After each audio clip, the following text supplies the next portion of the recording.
ಶಿವಮೊಗ್ಗದ ಸಾಗರ ರಸ್ತೆಯಲ್ಲಿರುವ ಭಾರತ್ ಸಂಚಾರ್ ನಿಗಮ ಲಿಮಿಟೆಡ್ ಮುಖ್ಯ ಕಚೇರಿಯಲ್ಲಿ ಸಂಸದ ರಾಘವೇಂದ್ರ ಇಂದು ಇಲಾಖೆಯ ಹಿರಿಯ ಅಧಿಕಾರಿಗಳೊಂದಿಗೆ ಸಭೆ ನಡೆಸಿ ಹಲವು ವಿಚಾರಗಳ ಕುರಿತಂತೆ ಸುದೀರ್ಘವಾಗಿ ಚರ್ಚೆ ನಡೆಸಿದರು. ಸಭೆಯಲ್ಲಿ ಇಲ್ಲಿವರೆಗೂ ಜಿಲ್ಲಾದ್ಯಂತ ಟವರ್ ಅಳವಡಿಕೆ ಕಾಮಗಾರಿ ಸಾಗಿರುವ ಹಂತದ ಕುರಿತು ಚರ್ಚಿಸಲಾಯಿತು.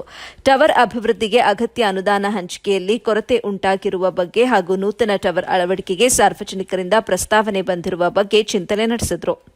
ಅರಣ್ಯ ಇಲಾಖೆಯಿಂದ ನೂತನ ಟವರ್ ಅಳವಡಿಕೆಗೆ ತೊಂದರೆ ಉಂಟಾಗಿರುವ ಕುರಿತು ಮತ್ತು ಟವರ್ ಅಳವಡಿಕೆಯಾಗಿ ನಂತರ ಅಗತ್ಯ ತಾಂತ್ರಿಕ ಸಲಕರಣೆ ಅಳವಡಿಸುವ ಬಾಕಿ ಕಾಮಗಾರಿಯ ಕುರಿತು ಅಧಿಕಾರಿಗಳಿಗೆ ಸೂಚನೆ ನೀಡಿದರು.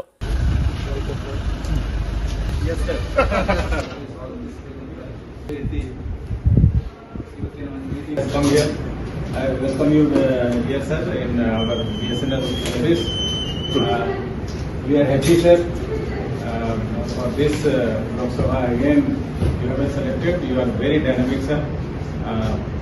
I welcome our dear host, Shiv Shankar ji.